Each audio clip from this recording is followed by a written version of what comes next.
It's The Local Show on News Radio 570 WSYR, a service of Geddes Federal Savings and Loan and Safe Harbor Wills and Trusts. The Local Show, featuring conversations with business owners, employees, and local business leaders about their successes, challenges, and reasons for doing business right here in Central New York. The Local Show is locally produced by Zoey Advertising. Now, your hosts, Tom and Steve. Welcome in and welcome in. It's The Local Show, the 2023 pre-October. Pre-October? Oh, gosh. No, I don't mean that. I wanted to say pre-Halloween. Pre-Christmas. No, it's the 2023 summer edition. Thank you. We're still in summer. I'm your host, Tom Soccocio Jr., along with my good friend and co-host, Steve Roberts. The Local Show features conversations about local businesses. Now, we talk with the business owners, the CEOs, CFOs, entrepreneurs, nonprofits, business advocates, and bigwigs at the companies, and other business-friendly organizations. We learn how they got into business, why they do business right here in Syracuse, New York, and where their businesses might be going in the future. You will hear all about their successes, challenges, opportunities, marketing, and advertising. We're broadcasting from the Zoey Advertising Studios, sponsored by Safe Harbor Wills and Trusts and Geddes Federal Savings and Loan. Happy weekend to Steve. We had a smoky one during the week. Is that when you fell down and Yeah, no, I fell a few weeks. It was smoky a week ago. It's 3 weeks ago now, whatever it is. Yes, of course. I was getting out of the boat, Uh-huh. and I just misstepped.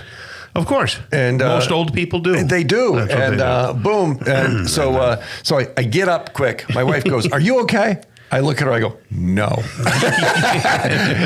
It was like, Yeah, no, yes. because it just whacked the shin. So Yep. you get the big egg and bump, but it just stays Well, there. yeah, it didn't look good. So hopefully you'll recover. At least it's my good leg. No, that has all kinds of problems. I dropped a whole light tree on my head. You did not. Yeah, I did. Yes, because I have a broken stand. So I put gaffer's tape around the stand to That's hold it a up. Steve move. Yeah, What did you do that for? And it held wonderfully, except when I took it off, I wasn't paying attention to, when you rip off the Band-Aid. Here she comes. Yep, and it came right down. Oh. So I didn't move fast enough, and the light hit me right on the head. Now, I could have had a big hematoma like you have there on my head, but thank goodness I didn't. So we're not showing the hematoma on YouTube. No, so just to be sure, there's no video. So just imagine a bump. Oh, Steve and I, we're going to be those two guys in the old folks' homes hitting each other with canes. Doug was a miserable old man. What was that movie? The one. Was, or like those grumpy old men. Grumpy old men. That's it. We're grumpier. All right, we've got a great show all lined up for you, folks. Stick around. Christy Shivda's here, manager of Manlius branch of Geddes Federal, and then we'll talk with Aaron Hull, the owner of Lucky 13 all natural Angus beef. John Kupperman stops by, owner of Smith Restaurant Supply. Charlie Van Patten, owner of Mattress Makers. Dr. Nicole Anzalone, the owner of Syracuse Hearing Solutions, will stop by. Matt Major is the founder of Growth Mode Technologies, or your local IT department. And then Sheila Ostrom, owner of Senior Home Care and Alzheimer's Solution, all on The Local Show today. Now we say a hearty, healthy good morning to Christy Shivda. How are you? I'm good. How are you? Very good. What's new over at Geddes Federal in Manlius? Anything new or business as usual? Business as usual. We're enjoying the sunshine. What happens in the summer? Is there any like a seasonal thing that goes on in banking? They give money away in the summer. That would be nice. The summer giveaway. So a lot of times in the summer, we see an influx on the loan side a little bit in summer. Yeah, because people are remodeling their homes and getting ready for winter again. What? Don't use the W word on the show. You knew that was going to bug me. She said that. She couldn't even make eye contact. She was like, winter. That's terrible. So they do a lot of that, huh? Yeah, in gardening, landscaping, you can. Right, and they can get some money like that. Absolutely. Are the rates still high enough to where it makes it worth it to get a CD from you? And oh, absolutely. And they're still moving up right now. For a while, it's been, you saw the influx in the shorter terms, under your 1 year. And now we're seeing a little bit more of an influx in those mid-length terms. What's a mid-length term? How long is it? I would say around 2 years or Okay. 2-3 years, you're seeing more of a increase on those terms. Right, and that's not like the stock market. It's a guaranteed return on investment. Well, it is, right. Not besmirching the stock market, but you know what you're going to get. You Right, put it in, yep, it's a fixed rate. We can plan, people our age, Tom, or whatever, or anybody. What is the penalty if you take it out early, though? So it depends on the term again. So anything under 1 year, Don't do it. don't do it, but anything under 1 year would be a 3-month penalty on the portion 3 months worth of interest on the portion that you withdraw. It's a mouthful. That's actually not all that punitive when you think about it. No, actually, really, I didn't realize it was that minimal. Right. But that's on the amount you withdraw. If it's over a year, then it's 6 months worth of interest on the amount you withdraw. Right. So if you only need a portion of it, you're really only paying a penalty on the portion you're taking out. But people that are putting it in a CD aren't going to suddenly need a car or go buy something. This is investment money. This is probably long-term savings, more likely than not. Is that fair? Yes, absolutely. Yeah. I mean, Yeah, you you do don't have know. people so let's say that I've seen this before, you're in the market to make a large purchase at some point, but right now you have quite a bit of money sitting away. So you can do a short term, knowing that, okay, in 6 months from now, a year from now, I'm going to be ready to spend this money. So you can just kind of set it away, get some interest on it while you're waiting. That Right. makes sense. And it stays here. People still buying houses? Yes. I will say, there's not as much on the market right now. The market is still tough, Inventory. but absolutely. And actually at Gaddis, our first time home buyer right now, we just changed the definition. So instead of having never owned a home to be a first time home buyer, you have to have not owned a home within 3 years. Wait a minute. Great. So, Tom, Yeah, that would be that's me. big. Yeah, right. Because we had a home for years, it's for been a years. couple, 3 and then years, we've yeah. been in a part. So that wouldn't be if we decided to do that. Right. That's interesting because people fall into that. Yeah, absolutely. It really opens it up to, a much larger audience. Right. Because people come in, in and out and Very good. and whatnot. So what else is new and wild and exciting at Gaddis? New and wild and exciting. Is Brian wearing summer wear? Is he wearing Brian's the president of Gaddis? Is he wearing like a big flowery shirt, pair of shorts, and it still has his tie? Not yet. I'm waiting though, How long have you been in the banking business? So Gaddis in particular, I've been here for 11 years now. That's a while, yeah. Yeah. What'd you do before that? So before Gaddis, I was a corrections officer. Oh, that's a logical progression. Yeah, it makes sense. That's a no-brainer. How do you do that? Do you like to watch like the Snoop show? Do you watch like crime scene things? Are you still into that at all? Or I really don't anymore. And it's kind of like one of those things, like you see one experience, Right. it really does carry over, to be honest with you. Yeah, so you never have like, you know what? I really want to go back and be were you a probation officer? Is that what you No, just corrections. I worked in the jail. You worked in the jail. I did. I can't imagine you're so nice. I know. Yeah, don't do that. I mean, quite a bit of it didn't carry over, but some, managing people and. Well, there were processes. Yes, and there's yes, processes that again. Right. Right? So there's set processes. Yes. Yeah, but you still seem, she's way too nice to do that. I don't know. Where's the branch located? We're located on, the address is 240 West Seneca Street. Mm-hmm.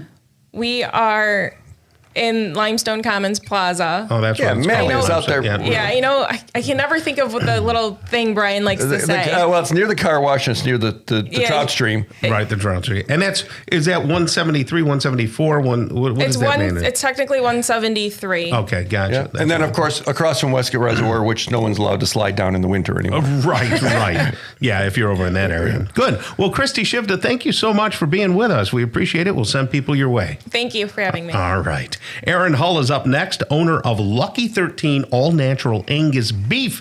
My mouth is drooling already. Keep it here on The Local Show on 570 WSYR.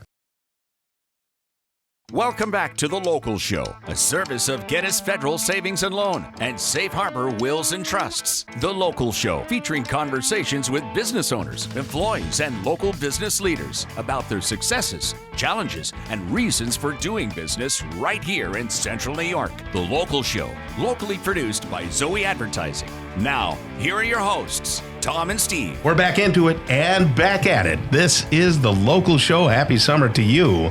We're in the thick of it, right? Yeah, we're just a week away from the dog days of summer, right? Remember being a kid in the summer? It was really hot. Yes. And you just like hang out with your friends. And you didn't have to do anything. And you didn't have a phone. No responsibility. So no one, you have a phone, so no one could find you, and that was okay. You'd come back eventually because you were hungry. You know what I liked since I was in the valley and by Green Hills, up in the woods. Can't help yourself. You have to say that. I have to mention it. So we would go up in the woods, and it was really cool in the woods. So, 11, 12, 13 years old. And we go and we'd pick blackberries because there's tons of blackberry bushes, mulberry trees, and we'd eat fruit all day. Well, we used to go out there. The apple trees were like sour, wild apples. But it's like, let's try it. They're like awful. But there was the old Wildwood Golf Course where Chick-fil-A and Home Depot and Walmart. Yeah. So those were like running swamps. So the golf course, and then we go same. And back then, did you have killer mosquitoes? Was there Triple E and West Nile? You'd come in and you have a bunch on you, like, oh yeah, they hurt. Right. And everybody's like, okay, they'll be gone a bunch of crap. Tomorrow. So hey, I just want to throw a quick word in for go ahead. For Spaghetti Warehouse. Yes. Back open, renovated. Mm-hmm. You'll walk in and you'll still have that classic feel and everything. But because the trolley's still there. The trolleys, the carpets are new. They give it a big refresh. Sure. And it's a fun place.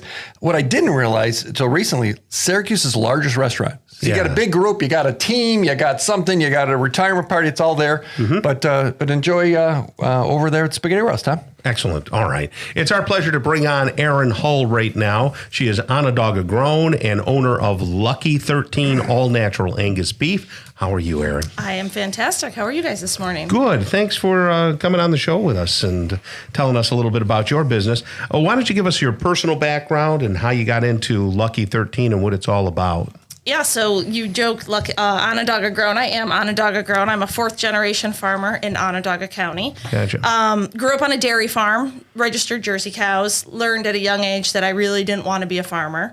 Tried really hard. I saw my parents and grandparents work way too hard. I like to ski a lot and go on vacation. So tried to get as far away from the farm as possible. And then my boyfriend, now husband, decided that he wanted to raise beef cows because he couldn't buy a decent hamburger anywhere. Right. Sucked me back in, and we started with 13 cows. That's why Lucky 13. My maiden name is Luxinger, so the Lucky 13. Oh, you're a Luxinger. You took my next question. Yeah. Well, so what side of town did you grow up on? I grew up in southern Onondaga County. So my grandfather was the youngest of all the Luxingers. So Silver Spring is the home farm. Yeah. So they stayed there, and my grandfather moved to Fabius or Apulia. Okay. So that's where I grew up. But we all had Jersey cows because that's what you have to have with that last name. So where'd you go to high school? I went to high school in Tully. And my kids now go to Fabius. Okay. Gotcha. All right. So did anybody in your family go to West Hill? Was there any Luxingers in West Hill? No, they were all OCS. OCS. Okay. Yep. Gotcha. That was it. All right. I didn't know if you knew my wife. So I was not being a farmer. I thought Jersey cows were New Jersey cows. So Jersey they're New Jersey cows. Jersey cows are those cute little brown cows that produce really high fat milk, where a Holstein is a bigger framed animal, produces less fat, eats more. I'm very partial. I joke that I'm a cow racist. I like brown cows. So I started with Jerseys, and now I have Red Angus. So hang on. So milk is different. Milk is absolutely milk is different. So the black spotted cow and the brown, I did know they were brown spotted. I didn't know that part. Yes. So the milk I drink out of milk, is that one of them, or is one of them more cheese or more something else? No, so what they do is usually combine the milk, and Jersey milk is higher in butter fat across the board. So sometimes that'll be used for butter and cheeses, or if it's combined, what they'll do is actually suck the fat off and make it a cohesive product so that the fat in a whole milk is always the same. Okay. So do you still have 13, or have you up? No, I have more than 13 cows now.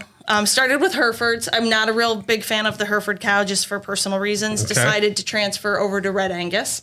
So now we have a herd of all Red Angus and 3 American British White Parks, which are funny little white cows that are my daughter's show cows. Okay. So they stick out. So you still do milking? No, we do not. No all beef. So you're all beef. Yep. Now, is that how do you explain that to a kid? Well, I do a lot of tours with kids, and I just explain that our cows live a really happy life out on pasture, and they have one bad day. Right. And that just is the last day. And I'm a big believer that kids should understand the process of where their food comes from. Even kindergarten, first graders, if you're eating food, you really should know the process. And it's not, it doesn't have to be awful. We were at Old McDonald's farm up in Henderson, up that way, a bunch of years ago, and they're giving a tour, and they're like, and here's the calves. The females, they go and they give milk, and then the males, they go to another place. That's what they said. And we're like, as a kid, the bull cows were just shipped down the road. I didn't know what down the road meant, but now I do. Yes. Got off the river. Who do you sell your beef to? So we are a direct marketer. So I sell quarters and halves, so bulk meat, or I even do like a 16th of a cow. So Steve and I can get meat from absolutely. I always tell people just contact me. I have a Facebook page and an Instagram page, and that's the best way. So tell us what those are while you're here. Facebook is Lucky 13 Beef. Okay. So if you just do Facebook.com/Lucky 13 Beef, you'll find me. It's a public page, so even if you don't have Facebook, and Instagram is also at Lucky 13. Okay. Is there a website or not a website? No website. Okay. No, So just I'm not that technologically advanced. Okay. So does this mean that your beef is organic? We are not organic. So organic comes with a specific standard, but we are all natural. So we have really not many inputs. We're grass fed. Cows get a little bit of grain. That's just so I can rattle a bucket if they get out and they come running. Right. And if they need antibiotics, I do have the ability to provide antibiotics, where organic does not have that. Right, I get you. So the difference being, is there any difference in taste? Is there any difference in those things? A lot of people will say grass finished versus corn finished. Big difference in taste, but I don't raise lean beef. I raise fat beef because I think fat is what tastes good. So a lot of it is genetics, and you would be hard pressed to taste the difference between the beef that I'm producing as grass fed versus corn finished that you would buy. Does that bother you that people don't know how to cook beef? Does that make you crazy? Yeah. So I'm a big a ribeye needs to be cooked medium rare or less. Yeah. But somebody gave me the lesson that said, as long as people are eating beef, you shouldn't care. Right. Yeah. But you care about the excellence of the delivery, right? Right. But to me, a perfect steak is medium rare, but some people are grossed out by that. So I have learned as I've aged that if that's not what you like, then just cook it to how you like it. Just don't cook it for me. Gotcha. I'm going to definitely get some meat. Tom's excited, I can tell. Really quickly, though, how has New York State made it difficult for you to do business?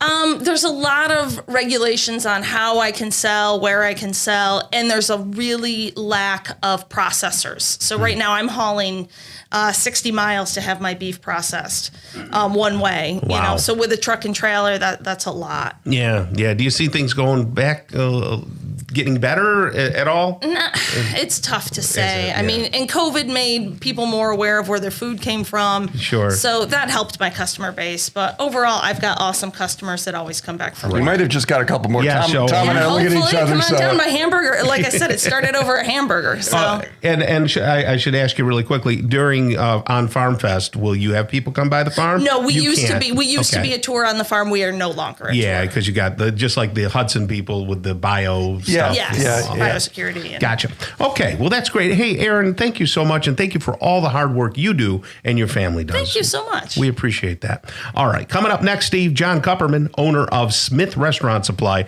right here on The Local Show on 570 WSYR. Welcome back to The Local Show, a service of Gettys Federal Savings and Loan and Safe Harbor Wills and Trusts. The Local Show, featuring conversations with business owners, employees, and local business leaders about their successes, challenges, and reasons for doing business right here in Central New York. The Local Show, locally produced by Zoey Advertising. Now, here are your hosts, Tom and Steve. Back to The Local Show. That's what you've got right here on 570 WSYR, 106.9 FM. Also on YouTube. go check out the YouTube channel. It's fun to see all the guests, what they look like, and sometimes we have product or food or just Steve being goofy. You can see it all on the YouTube channel. You always got that. Look up Zoey Advertising. Yeah. How's things going? Did you spend a little time on the water at all? Yeah. You got some... got some sun, relaxed. On Lake Ontario? Got some unremarkable fish, but caught some. Yeah. Nothing that... it's funny, you really haven't talked about catching a lot of fish this year. Yeah, I haven't really caught a lot of fish this year, Tom, but thanks for rubbing it in. They got some small ones here, and my friend Matt, the Awakening Angler, he was on here with the fishing tournament in May, and he posts every day.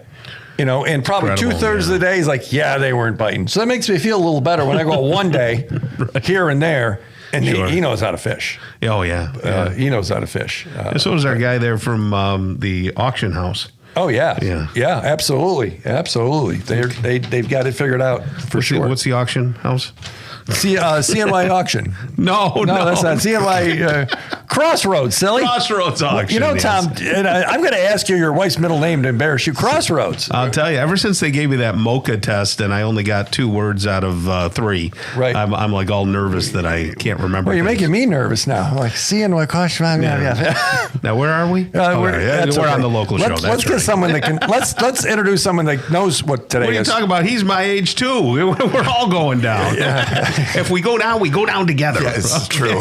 John Kupperman right now, owner of Smith Restaurant Supply. How are you there, buddy? Very fine, thanks. Very good. So I have all these knives. We remodeled the kitchen terribly, and we're trying to throw out some old knives and things like that. Should people throw out their knives, or should they just come to you and get them sharpened? It really depends on the knife. I mean, a lot of people will bring them in and they'll ask me, should I bother? And I'll give them my thoughts, nicely. Like you wouldn't sharpen a Ginsu, would you? You can. It's serrated anyhow. Oh, is it? Okay, yeah. That's why they cut through tin cans. They're more like a hacksaw than they are a knife. Sawzall.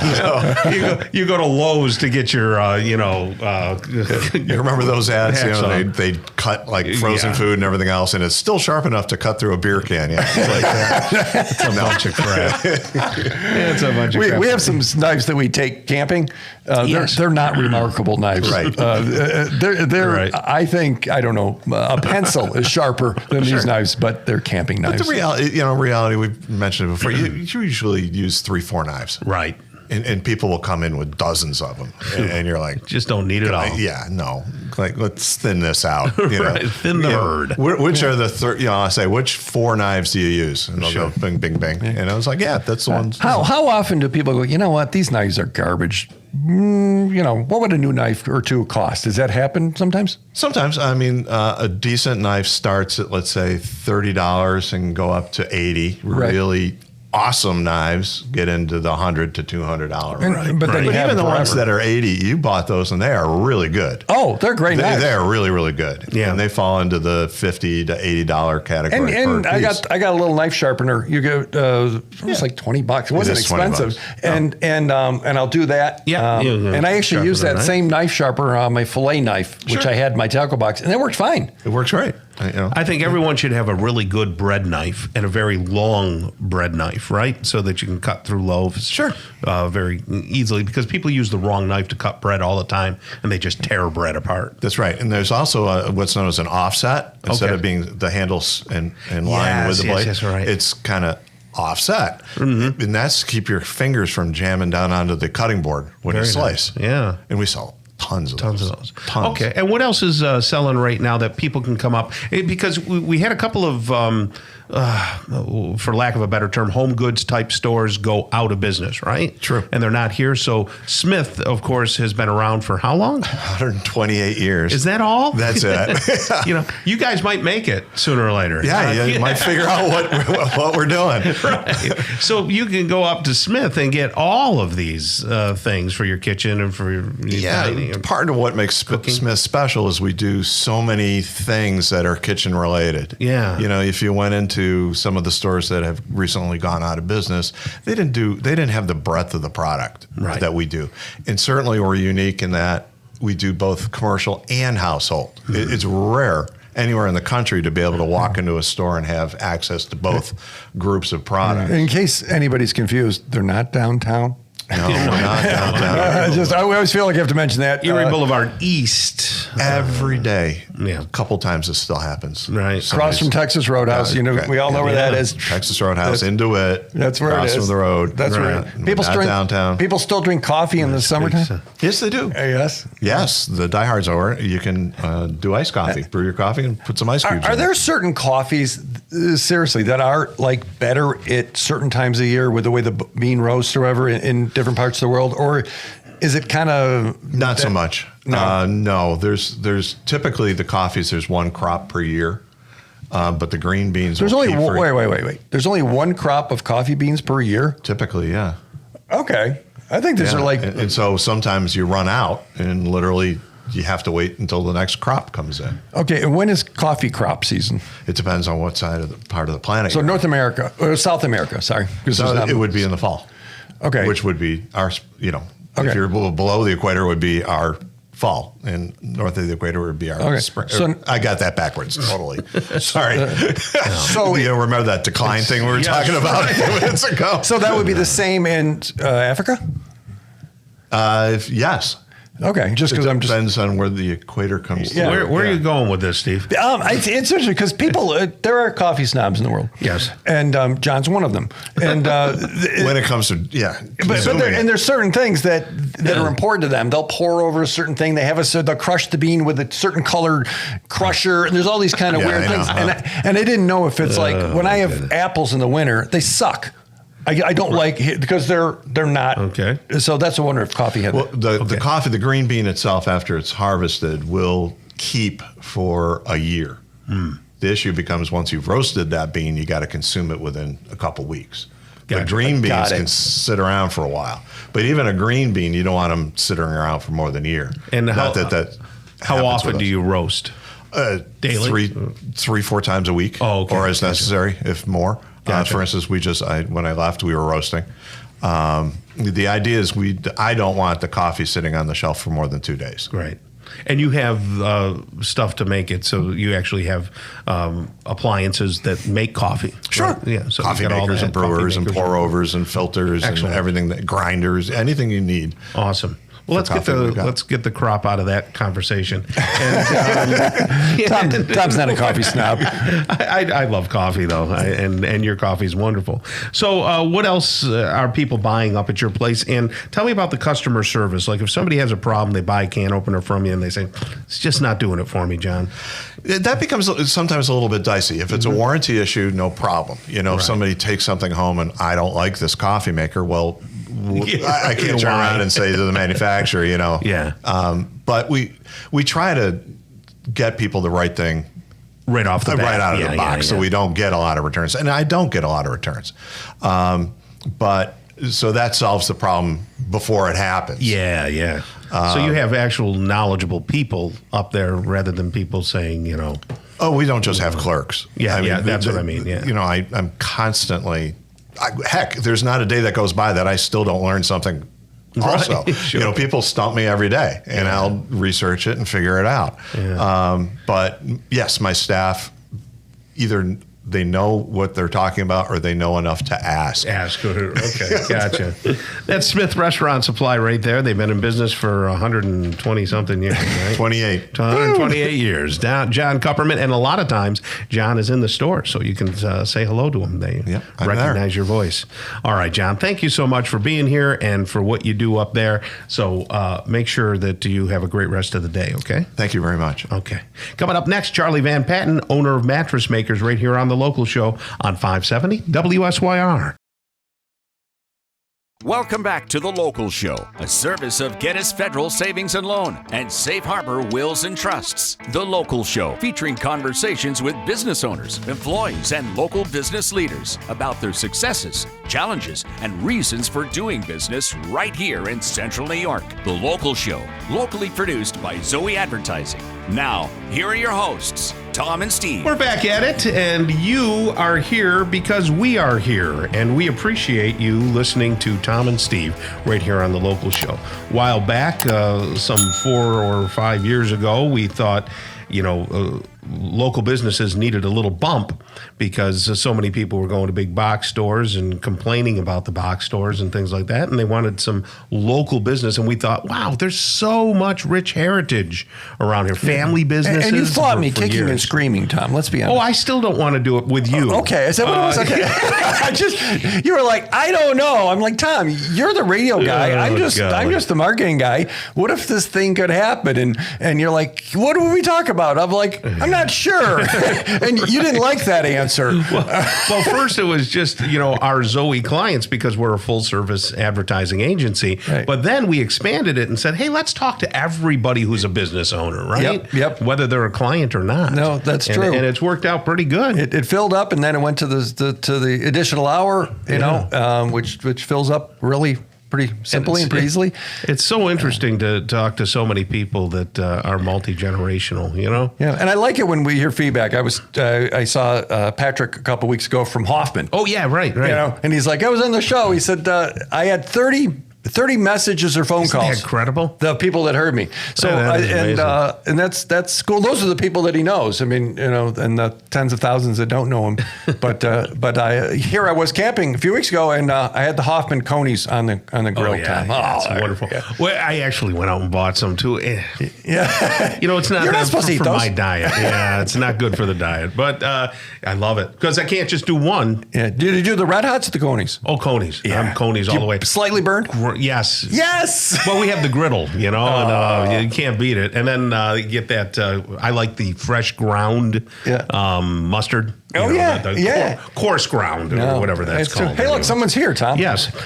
Speaking of coarse ground, Charlie Van Patten right here is the owner of Mattress Makers. How are you there, Charlie? Very good, except you guys are making me hungry. Yeah, I know. Now you want a hot dog. That's right. There you go. Right.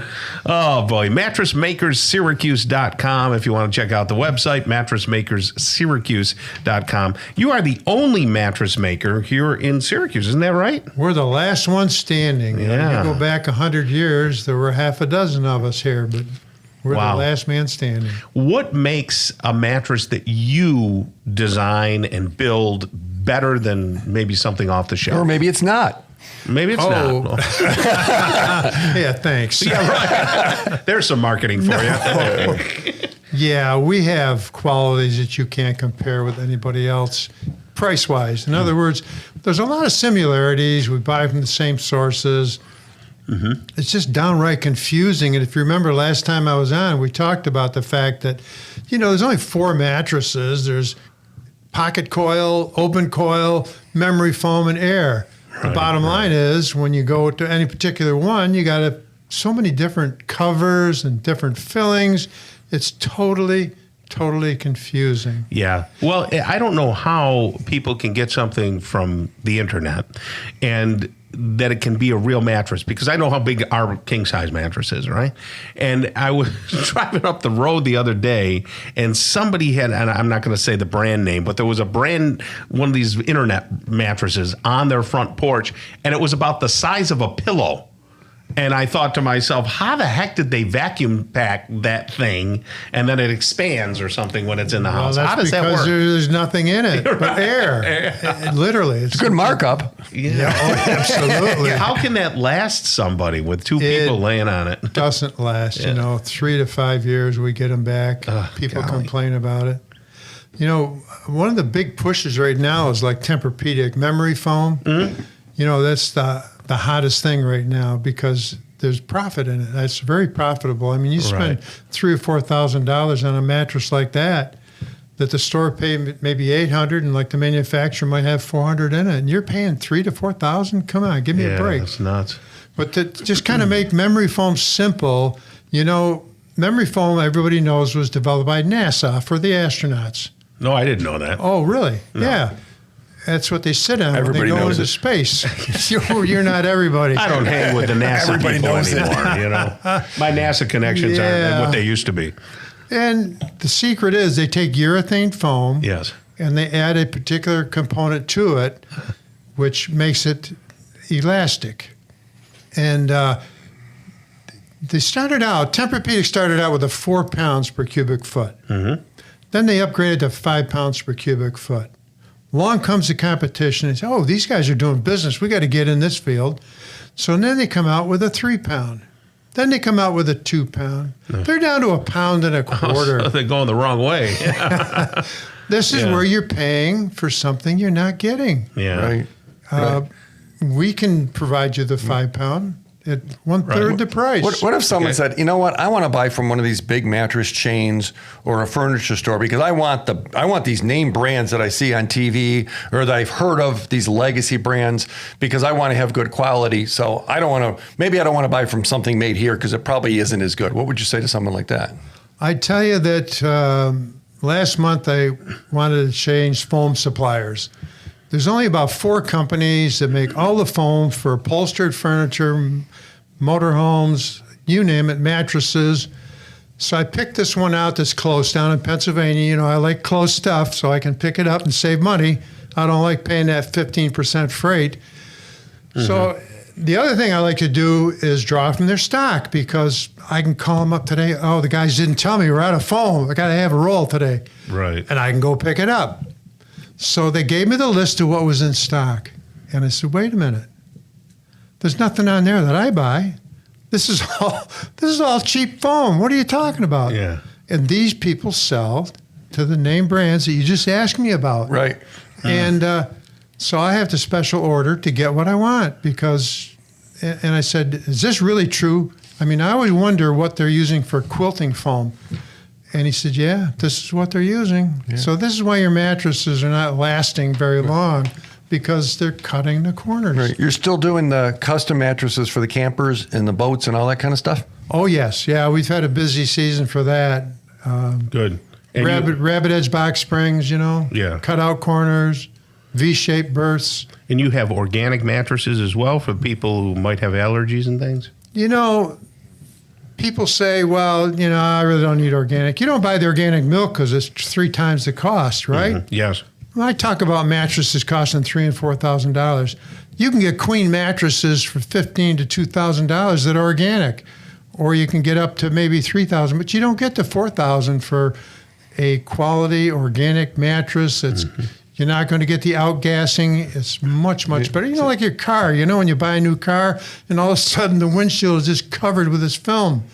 No different when you buy a mattress. It's the same foam in the cars that's in the mattresses. You mentioned You mentioned briefly. You mentioned the markups of are they seriously 100, 200, 300% at the mattress stores and furniture stores? Is that what they're marking it up? Well, they mark it up and then they discount it. So you know they'll usually come out with a gross margin around 55%. Okay, but that's because you know it's currently $3,000 and we got it on sale and we're going to give you this free. So we got ours over at the mattress stores right there on Bridge Street. Yeah. Behind Henry Wilson Jewelers. That's right. And if we don't mention the one in Cicero, we're ashamed across from Chick-fil-A. We get in trouble. I don't want to do this. Right. So talk to Charlie. Charlie Van Patten right there, owner of Mattress Makers. You have a great rest of the day, young man. Thank you. You too. All right. Kicking off hour number 2 of the local show, we're going to have a conversation with Dr. Nicole Anzalone, owner of Syracuse Hearing Solutions. Matt Major is the founder of Growth Mode Technologies, your local IT department, and Sheila Ostrom, owner of Senior Home Care and Alzheimer's Solutions. Stick around. Hour number 2 of the local show starts really soon. It's The Local Show on News Radio 570 WSYR, a service of Safe Harbor Wills and Trusts and Geddes Federal Savings and Loan. The Local Show, featuring conversations with business owners, employees, and local business leaders about their successes, challenges, and reasons for doing business right here in Central New York. The Local Show is locally produced by Zoey Advertising. Now, your hosts, Tom and Steve. Back at it again. Here we are on The Local Show, and so happy to hang out with you. You're not happy. I'm always happy, Steve. You're not happy. Happy. It's summertime. I got a new patio. I'm happy with that. My refrigerator's still in the middle of the kitchen, but I'm so sorry. I have to work on that cabinet thing. Oh, my goodness. But no, life is good. I have a mound of mulch in my driveway that hasn't moved. That's what Nicholas is for, isn't it? Yeah, well, he's busy with his stuff. It's funny how that mound just doesn't do anything unless you actually get in with a shovel and move it. Don't you wish you had like a little bobcat you could wheel around or some kind of a gizmo? Right. Not a wheelbarrow. Something else, other than me. And there was something I was going to tell you about. Oh, yeah, I've been combing Amazon, and I've found a couple of great pegs for your legs. So in case they have to take, come on. If they have to take the one leg because of where you fell, I've got a matching peg for the other one. Listeners missed the earlier set. I took a little fall. I have a little bump on my leg, and it's the leg that was destroyed in a car accident. So it's got all kinds of issues down there. But it's my grandfather used to say, don't get old. I'm like, what are the options here? He lived to be 91, so we'll get you a peg leg and a big briar pipe.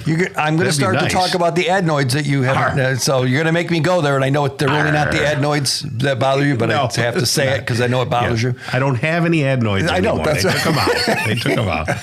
All right, look, welcome back to hour number 2 of The Local Show. We're getting ready for engaging interviews with Dr. Nicole Anzalone. She's the owner of Syracuse Hearing Solutions. Matt Major is the founder of Growth Mode Technologies, otherwise known as your local IT department. And Sheila Ostrom is the owner of Senior Home Care and Alzheimer's Solutions. All in this hour number 2. We start off by saying a hearty, healthy hello to Dr. Nicole Anzalone. How are you? Good. How are you doing, Tom? Very good. I was at my doctor, and they were I had the physical, Mm-hmm.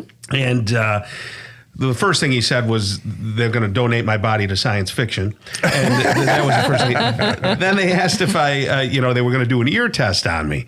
And I said, I don't need an ear test from you. I've got Dr. Anzalone up the road, and she did a very comprehensive ear test on me. So I guess they were going to call your office and get all get the results. All the results and everything. Well, boy, Steve and I both came in, and you did a wonderful job, getting inside our heads, which is not easy to do for us. It was great, but I was like anxious about it. I know Steve was. Why? It's a very simple. I think it was basic. you. You're scary.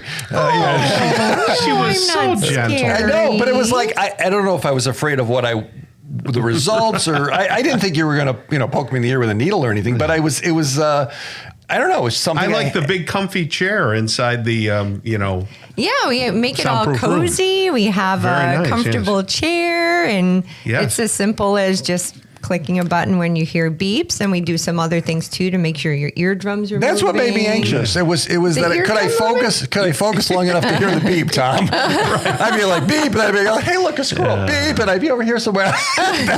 Maybe that's what it was. It's amazing. It's painless. It really is painless, but you gather a lot of information from the time it takes. How long does a good comprehensive ear test take typically? I would say at max a half hour. I mean, we spend some time trying to find out the history of the patient's hearing, and if they have any tinnitus or history of ear infection, so on and so forth. And then we explain the test. We look at different parts of the ear, like compartments. Right. So we look at the outer to make sure there's no wax. We clean out wax if there is any very quickly. We do a middle ear test to see how well the eardrums are moving and those small little ear bones in your body. Right. And then we go ahead and do the hearing test, and then we look at how well you're processing all the information that your ears are taking in. Sure. So those are two different things. So I have listening information and hearing. Seriously. So the information comes in, but maybe it gets stuck in the relay, for lack of a better term. Exactly. A lot of people think that hearing is very simple. Either you hear it or you don't, but there's a lot of other things. It's not black and white. There's gray. So in a way, like vision, you can have some visual difficulties. It doesn't mean you're blind. Same with hearing. It doesn't mean you're deaf just because you have some hearing loss. You may need a little bit of correction to hear better, but it's not as simple as just making sounds louder either. So like a lot of electronic consumer companies think when they're making OTCs, there's a lot that goes into a hearing loss. You could have the best sound system in the world. Yeah. Mm-hmm. And it could sound beautiful, but, high fidelity, crystal clear. But when it comes to hearing loss in a damaged ear, it may not be. Sure. I was going to ask you, since we're in the warm weather and a lot of people are swimming, how can people avoid having a swimmer's ear? I would say you could wear swimmer's plugs that keep the moisture and water out of your ear. So, tap water, pool water, lake water, ocean water, whatever, can have some, little microbes and bacteria in it. Yeah. And if the water stays in your ear with these microbes, they can kind of flourish a little bit. If someone has a hearing assistance, a hearing aid inside the ear, can they swim with that? If they have a hearing aid? Yeah. There is one type of hearing aid only that you can swim with while it's in your ear, and that's called the lyric. So the lyric goes in your ear and stays in your ear for two months at a time. It's like a little contact lens, actually. Okay. And there's that one. Actually, there's another hearing aid that claims to be waterproof. So you could technically wear it while you're swimming, but there's a chance that you could lose it. Right.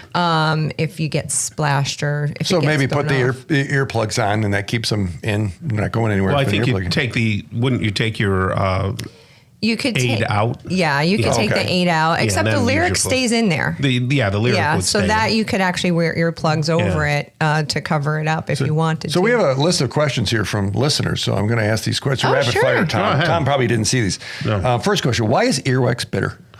And how do you know? Bitter? Was someone eating it?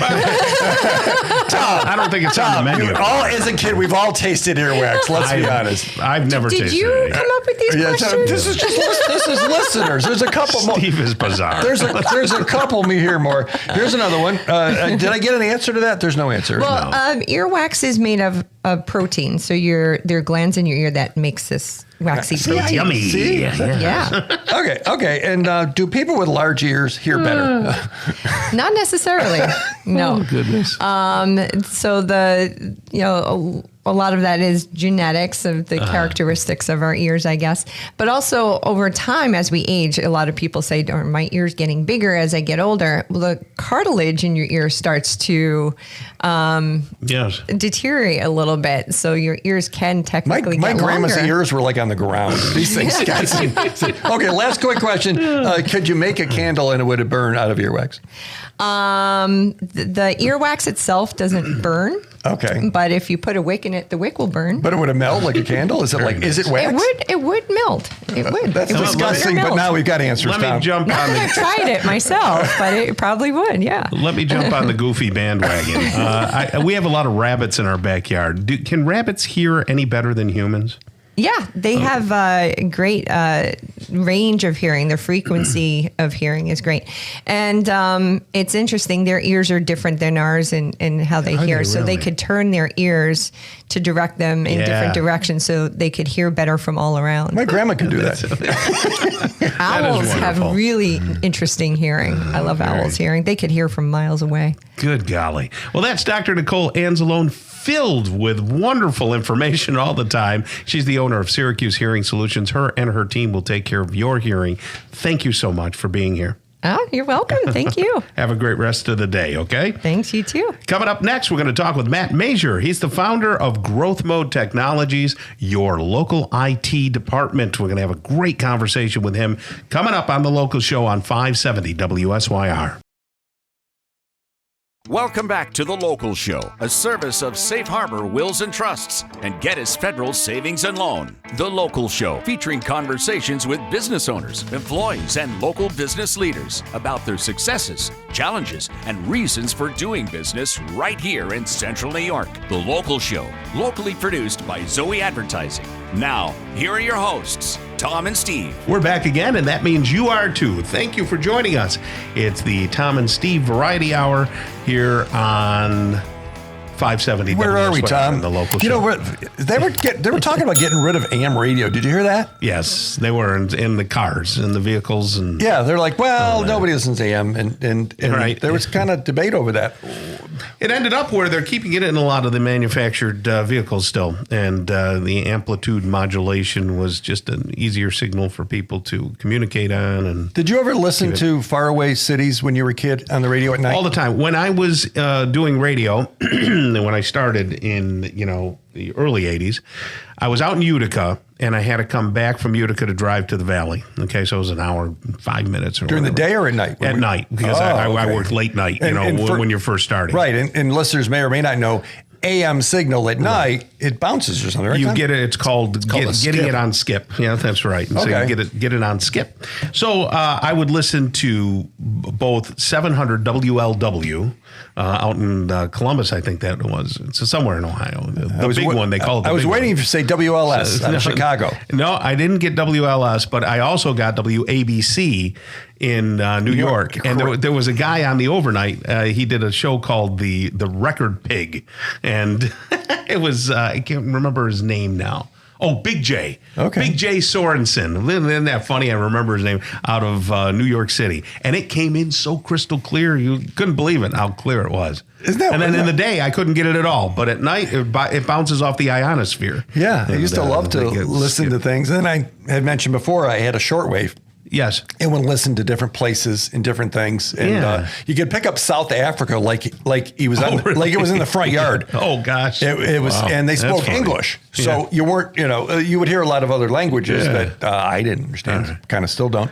Well, enough of talking to you. I'm done with you. Matt Major is here. He's the founder of Growth Mode Technologies, otherwise known as your local IT department. How are you there, Matt? I'm doing well. Thanks for having me back, guys. Well, thanks. Were you a radio nerd?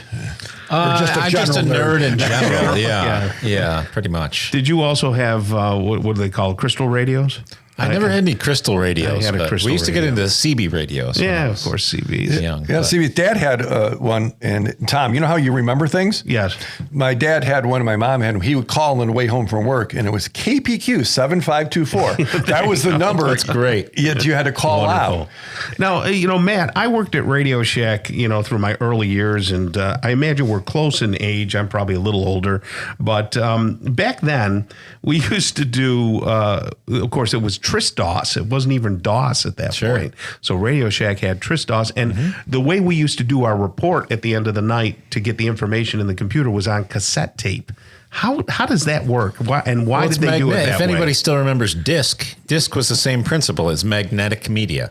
Okay. Same as cassette tapes were. So you could write to them in cassette tapes, as you know, you could hold a lot spooled up inside the thing. So they were very early, and even to this day, to a very minimal degree, still what's the go-to way for backup? You probably heard of backup tapes. Yes. Same thing as audio cassettes that you used to listen to. Same technology, same whole idea. So don't play with magnets too close to them. That's one of the biggest issues with those things. 100%. Traditional hard drives as well were magnetic media, where you had the same risk. You were real careful around magnets. But yeah, that's. We've come a long way. Same technology, just different size. You remember the cart eraser, Tom, at the radio station? Oh, yes, I do remember those. Tell us what it was.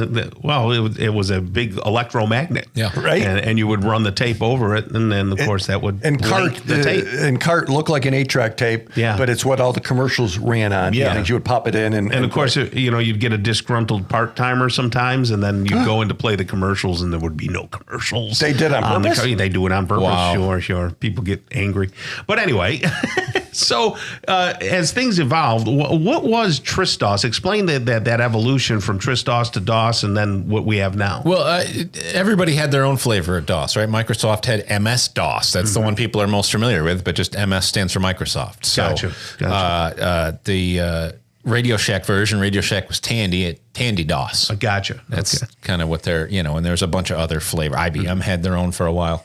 But that's really just sort of the I guess the brand, if you will, of the cola. is the easiest way to think about it. And then Apple was doing something totally different. Totally different. Yeah, I gotcha. Yep. And then now we've developed into what kind of where do you see the language going now? Like, will Windows ever go away? Will it all be one homogenized thing? Or Microsoft is aggressively pushing right now to move to cloud everything, including your Windows on your computer. Oh, my goodness. They want everything to live there. Why is that? Well, because you pay them rent for that.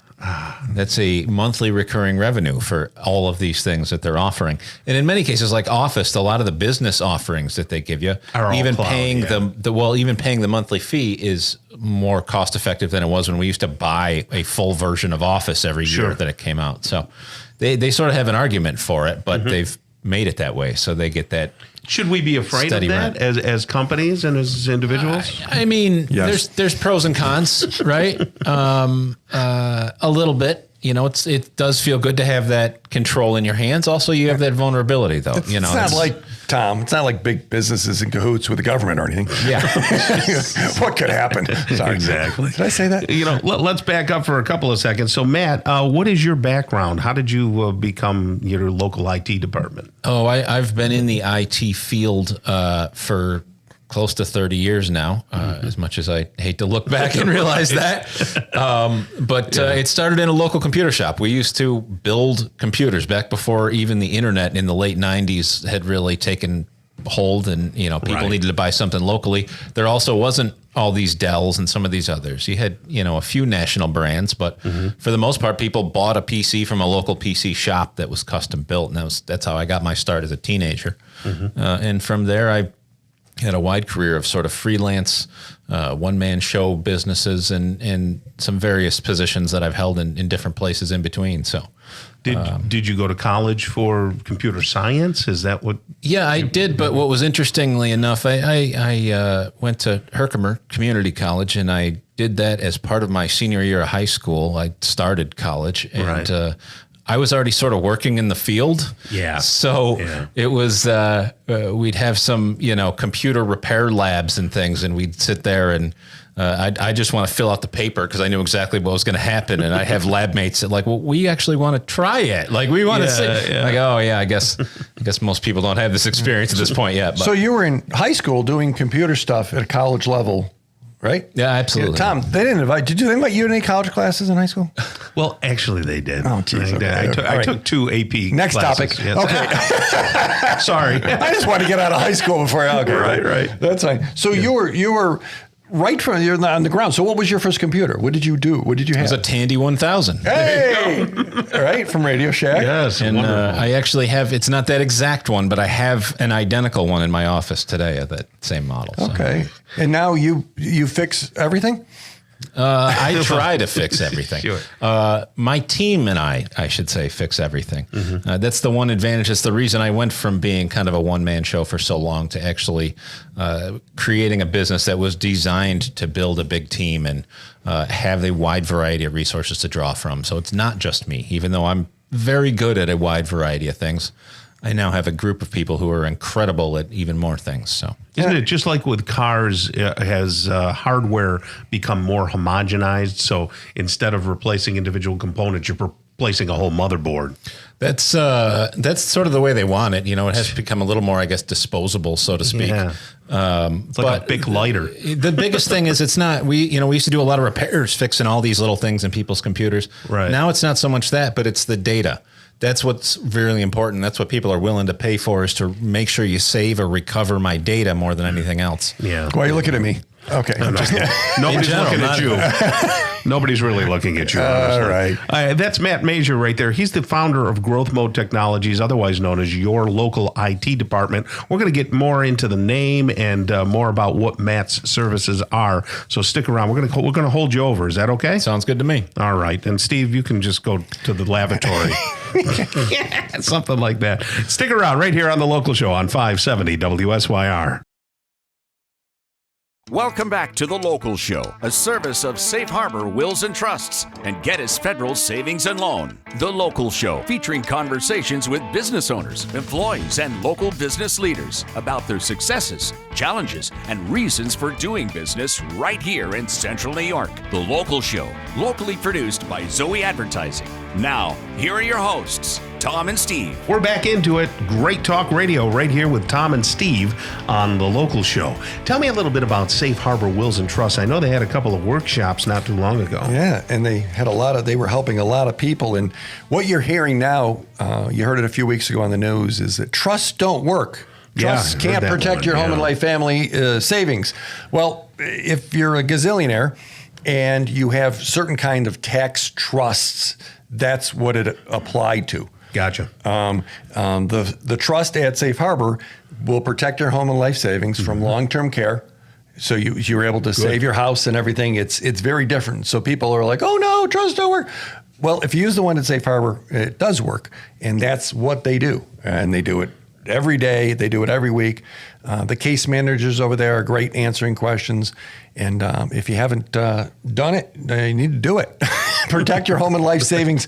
SafeHarborWillsandTrust.com. And you can call them 370-9977. You can get a hold of them even on the weekend, leave a message, get the service, whatever. They'll get back to you, get your questions, maybe just update your will, whatever it is. 370-9977, SafeHarborWillsandTrust.com. Excellent, Steve. Matt Mazur is still with us. He's the founder of Growth Mode Technologies.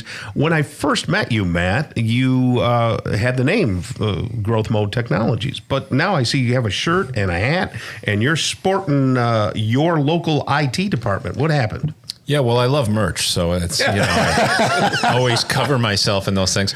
But so we've been working with the very wise marketing folks at Zoey Advertising, and come together with the idea that what was traditionally my tagline, right? I would say Growth Mode Technologies, your local IT department, to sort of explain it.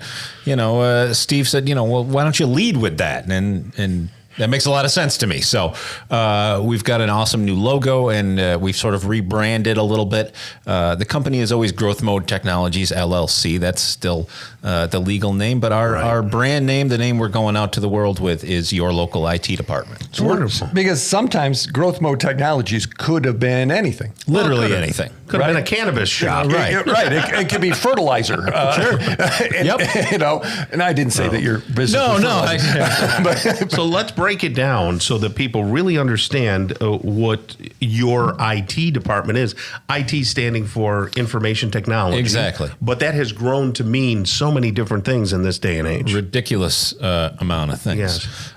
So we do everything from, people think of the computers and making sure things can print and resetting passwords and things of that nature. And we do all of that. But there's so much more now. We're digging into helping people with their access control and camera systems and phone systems and all these different devices, all these different things we've had in offices and businesses for years are now on a network, and they're now part of our world. And it's one of those things where we either figure that out and be able to support folks or we can't support them with anything. So, we're kind of, I say just about anything with a screen and a button is something that falls into our purview. Tom's refrigerator would qualify? Yes. Absolutely. Yeah. I have a wonderful 32-inch screen in my refrigerator, and I'm all hooked up. Yeah, that's great. Can you put people's mind at ease at all when it comes to AI? And are we living in the Matrix right now, or no? Here's the thing. A lot of people are very paranoid about the future. A lot of people are very excited about the capabilities. In both cases, we're nowhere near any of those points, right? Even the folks that want to use it, it's going to replace all these jobs and we can do all these things with it. Yeah, maybe eventually.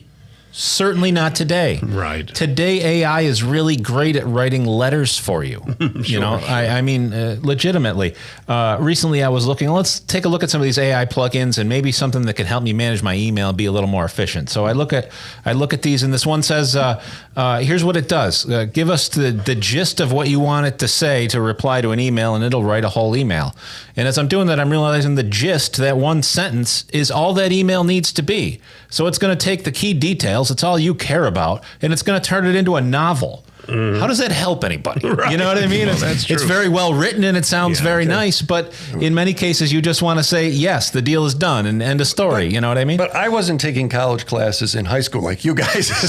So sometimes being able to have it take it to the next level is kind of fun. 1,000%. And that's not to say it's not a valid, useful tool in so many cases. But right now people think it's going to do the whole job, and it's not. It's a better screwdriver in your toolkit today. Right now the actors and Screen Guild and everybody's having a strike, and they're not working, or they're working because they're afraid that AI is going to take their job. Tom, you were concerned about that a little bit, right? Well, yeah, with the voiceover stuff, there are a lot of synthetic voices that sound pretty darn good. I can usually pick them out. Now, will they get better? Absolutely. In fact, they have one AI that can take your voice, synthesize it, and parrot back your voice, and it sounds pretty darn accurate. And those are the things that we're the closest to in terms of creative folks. That's the one thing that it does well today. Yeah. Right. So I understand their concern, and I think a lot of their concern is, like many people, is it's not even that it's our boss is going to give that job away. The boss is excited about it, and they're talking about how much they're ready to replace people. So the workers are rightfully trying to put some protections in before they get to that point, I think. Right. So why should business owners have a conversation with you? So the long and short of it is we can make their business better. And, a lot of people look at IT as a business expense you got to have. It's sort of like insurance or the mechanic for your fleet of vehicles. But the reality is what our team can bring is improvements and cost savings in many places, so that you're actually better off. And I honestly believe the services that we provide are much more of an investment in your business because we act very much as a partner. We don't do anything billable hours. Everything is a flat rate that we work out and make sure the job gets done for the price that we agree upon. And it's in our best interest to make your business work better. That's where we're trying to go. Can you do that remotely, or do you have to come in, or is it a hybrid?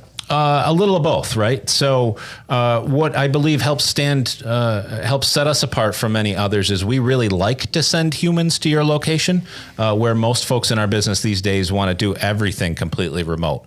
But at the same time, if there's something that you call up and there's an issue that we can resolve by clicking a button, well, we absolutely want to do that before we send a person to you. So is it true that several of your humans are women? It is. We have been, I'm going to say without necessarily trying, we've been incredibly lucky to have a team full of some of the best women in tech, which is sort of a rare thing in general. Yeah. Well, they're nicer people, usually, women. Well, they are. And, especially techies. Guy techies are always like, no offense, there's a stereotype. Oh, they're smart, 100%. They're angry, and they're going to let you know that you're stupid. Yeah. And like we've talked about before on the show, customer service is one of our key things. So we're not like your company's internal IT department that's very sort of authoritarian. And I'll help you when I feel like it, and you'll deal with it. We provide customer service as an outside thing. So all of our people are hired for their customer service skills as well as their tech skills. So yes.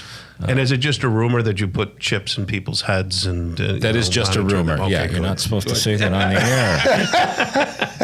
air. So, come on, Tom. Folks can go to youritdept.com. Local IT. Your DEPT or local IT department, if you really want to spell out the whole word. Okay, I don't have to put your in front of it. You do not. Okay. But if you do, that'll get you there too. See, I kind of thought so. Any variation you can imagine will get you to our website. And you will play nice with inside IT people? Yeah. We work with them all the time. And the thing is, we stand behind them and we give them a whole team, make them look like the superhero in front of their coworkers. Very nice. Nobody makes Tom look like a superhero. No, well, not at all. He's not an IT guy. But you should have a conversation with Matt and his team because, there's no way that you can understand everything that's happening and the evolution of stuff and the ever-changing world of IT. So get on to Matt and talk with him today. So growth mode technologies or local IT department.com. Okay. Yeah, go to that today. All right. Thank you, Matt. You have a great rest of the day. Thanks, gentlemen. Appreciate it. All right. Sheila Ostrom is coming up next. She's the owner of Senior Home Care and Alzheimer's Solutions. Stick around for that conversation right here on The Local Show on 570 WSYR. Welcome back to The Local Show, a service of Safe Harbor Wills and Trusts and Geddes Federal Savings and Loan. The Local Show, featuring conversations with business owners, employees, and local business leaders about their successes, challenges, and reasons for doing business right here in Central New York. The Local Show, locally produced by Zoey Advertising. Now, here are your hosts, Tom and Steve. Back into it, back at it. It's the summertime edition of The Local Show. And if we're here, that means you are too. So thank you for joining us. We're also on YouTube. You can check that out. YouTube is, I get served up our videos. It started to happen to me too. I started like, hey, I know them. I'll be watching my yoga workouts because I think that's very important for a guy my age to watch girls in yoga pants show me how to stretch. Yes. I have no problem with it. Yeah. Stretching? I've seen you try to stretch. My wife will roll over and she'll see me looking at my towel and she'll go, "What are you watching?" "Nothing, honey. I was watching woodworking." Yes. It's woodworking. Yes. Well, anyway.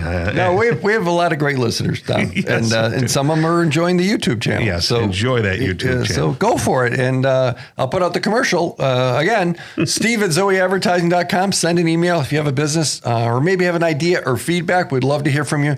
Don't send anything to Tom. You won't hear back. That's right. I've got distractions. Yes. All right. Sheila Ostrom is right here. She's a great distraction.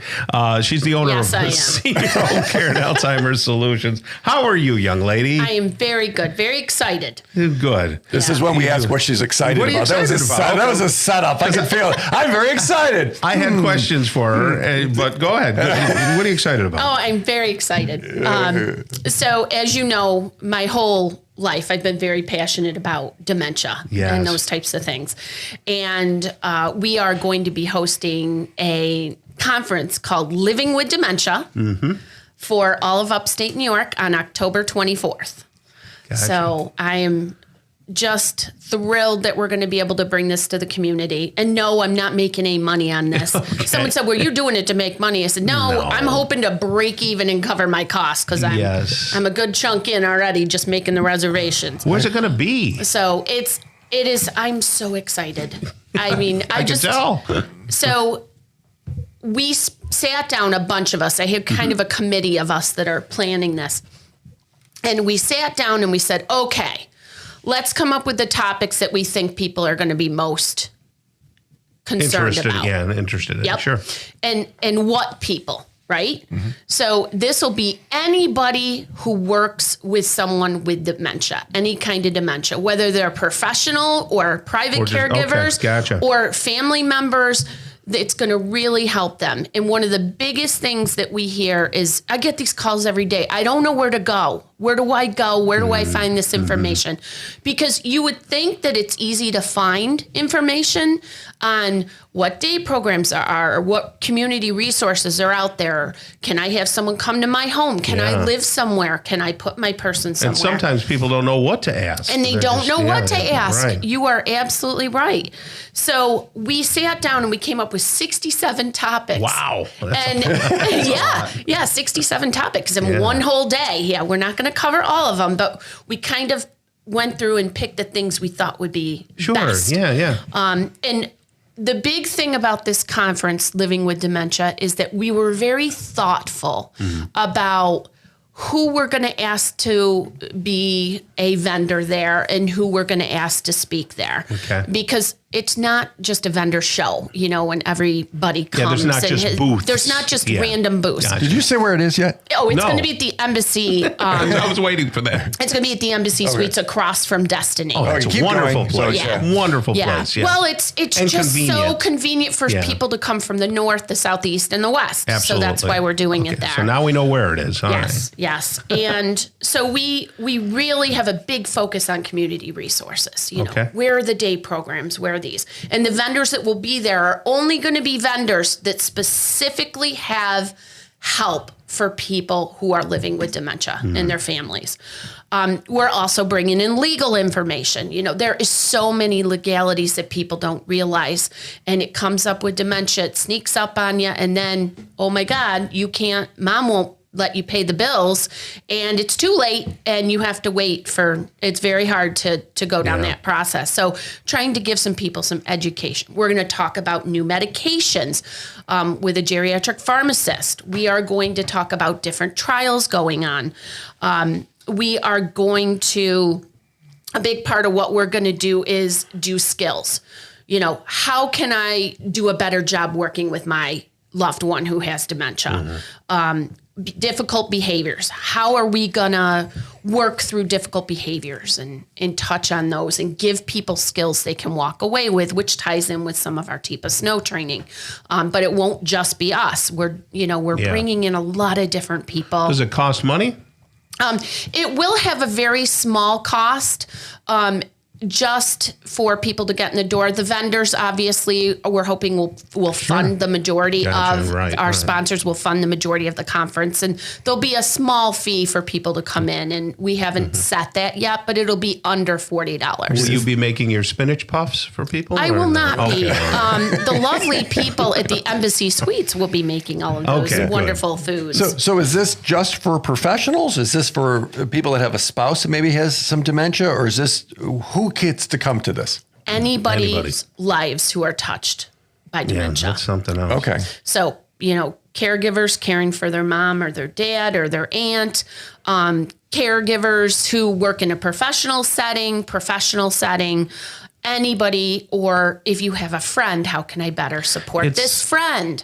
Such a big topic too. There's just so many elements, like everything that you've named. There's so many elements to it when you're dealing with that.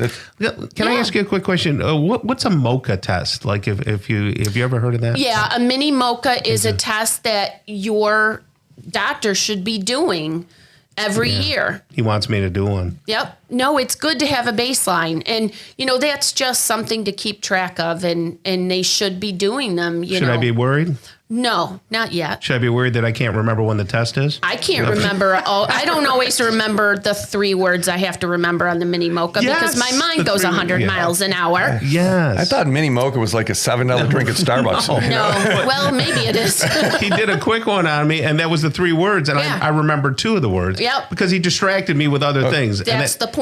And then he made me do the clock, and I couldn't remember where the little hand and the big hand go. I have a question. 3 words. How to register? How do people register for this event? Well, this is just a teaser for right now to get you guys thinking about it and mark your calendar.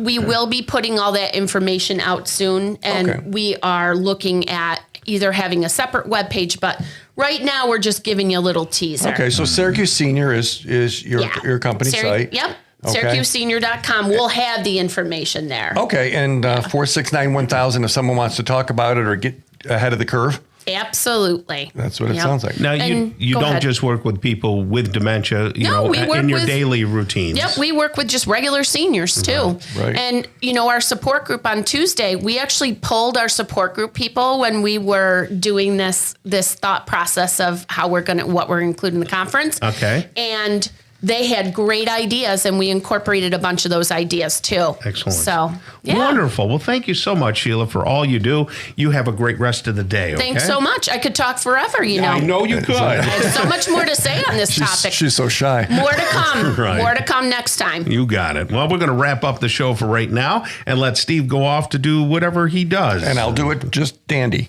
He does nothing well. Dandy, yeah. That's right. On behalf of Zoey Advertising, Tom and Steve, God bless you and your families. Take a walk every day with a friend or family member because it keeps the weight down and the mind clear. The local show can be heard every Saturday morning from 11 to 1 and then again on Sunday morning from 7 to 9. Listen together with a friend. Until next week, get down to business and keep doing business locally. Tell your friends about the local show right here on 570 WSYR, 106.9 FM, the iHeart Radio app, and on YouTube at Zoey Advertising 3809.